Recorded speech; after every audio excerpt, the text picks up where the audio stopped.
আমাদের রাক্ষসী দিদি দুদিন সেদ্ধ খাওয়ার ঢং করে আবারও এক গাদা মাছ নিয়ে বসে পড়েছে। দেখছো এগুলো সব কাঁচা মাছ, আমি এগুলো সবগুলো খাবো যে।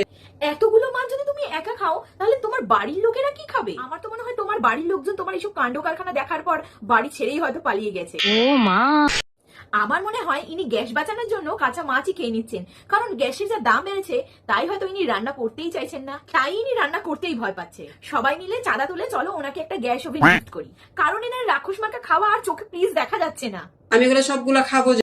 খাও খাও, আরো বেশি করে পদ উল্টে খাও।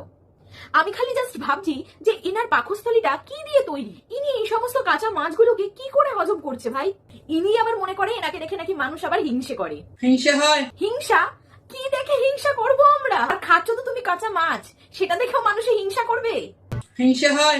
হিংসে তোমাকে? হিংসে হয়? মানুষকে হিংসা করবা না, তোমরাও খাও।